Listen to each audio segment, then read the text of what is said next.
Професор сте по англиски. Значи сте избрале една од најблагородните професии, да ја обучувате младината, да ја обликувате иднината на едно општество.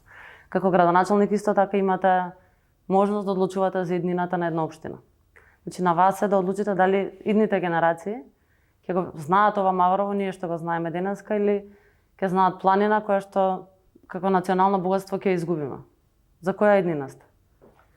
Па, општина Маврово Ростиш е една од најубавите општини во нашата држава, ако не и најубава, може да звучи пристрасно. И ние како локална самоуправа ги правиме сите напори тој имидж да го задржиме и понатаму, но во исто време сакаме нашата општина да стане познато туристичко место кое што ќе биде посетувано од многу туристи и заради тоа правиме некаков баланс помеѓу она што е и она што треба да биде нашата општина. Ке го издржи ли Маврово овој дел новиот објект што се гради во Национален парк од инвеститорот Фортон МК? Верувам дека ќе го издржи, верувам дека дозволите кои што се градени би имаат во предвид сето тоа. Зашто е издадена градежна дозвола? Значи таму се гради еден објект кој што ќе има сместувачки капацитети. Што значи тоа? Тоа значи мислам дека се приватни станови се, стамбено сместување, значи дозволата е А1 домување. Домување во Значи, семејни тоа е куќи. домување, да. Во семејни куќи. Ве молам, погледнете ги овие фотографии и кажете ми дали ова личи на семејно домување. Ова е само дел од објектот кој што моментално се гради. Значи вака, она што јас имам информација од службите кај нас, значи таму има повеќе парцели и се дава поединечна дозвола за секоја парцела и тие стануваат една единица. Сега, тоа е она што во иднина можеби би требало да се размислува во рамки на законските норми, да не се дава можност да се групираат повеќе парцели во една за да се добие една градежна слика. Тоа мислам дека во иднина би требало да се разгледа како опција на ниво на држава секако, заради тоа што моментално тоа законот го дозволува. Добро, овој објект не мислите дека е огромен, дека не го нарушува? Сепак тоа е лична перцепција, од страна кога се гледа изгледа мал, но кога ќе се доближите до него изгледа навистина голем, сепак е квадратура. Колку пари е квадрат земја во Маврово? Значи Државно. најчесто, значи по правилникот што ги имаме, 25 евра ние комунали им наплаќаме на тоа. Приватни граѓани што си продаваат земјишта, оди 80 евра од метар квадратен.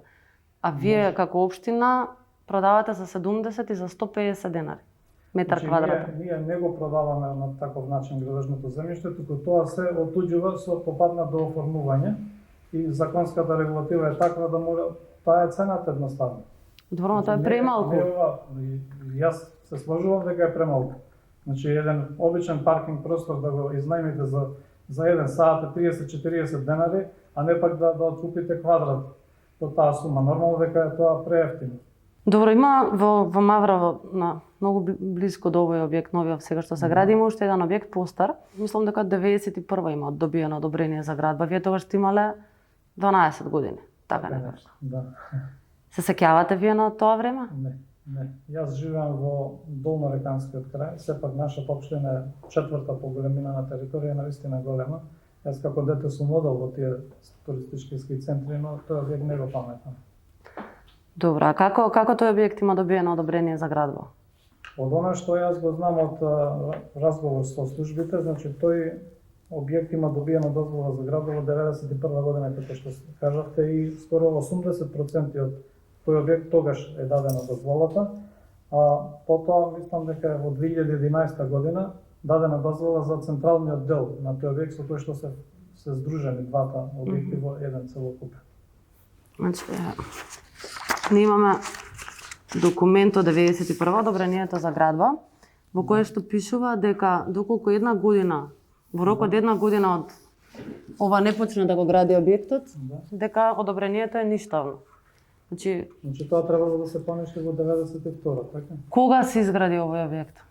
Не знам точно да ви кажам. Барам јас од како сум градоначалник не е предходно. Значи тоа може дополнително да проверим. 2014 година. Веројатно, ако вие.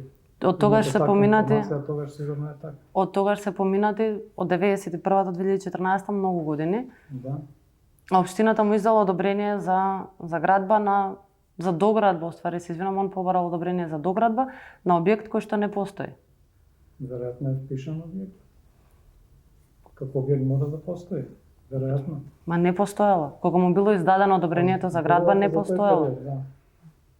Јас можам да зборам за природ, ја откако сум на оваа позиција, а јас кога бидов објектот беше изграден, но ова е добра прилика да провериме, да видиме за што се работи. А градежната дозвола што ја добил овој инвеститор, Пелагонија, Да, на што требал да изгради таму, на таа локација? тоа не знам, да провериме. Да провериме. Пишува, Ја за порано, веројатно ви имате документација.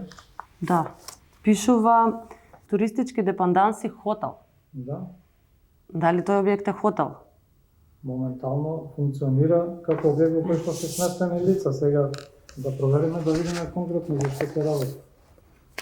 Значи на самата страница на Пелагонија пишува стамбен комплекс. И па погледа стамбената пише. Да. Да. Како може некој да добие дозвола за изградба на хотел, да продава станови и тоа државата, општината, државата да не го регистрира? Како што ви кажав, тоа е претходно се направено, но еве, ова е прилика за да провериме, да видиме за што се работи.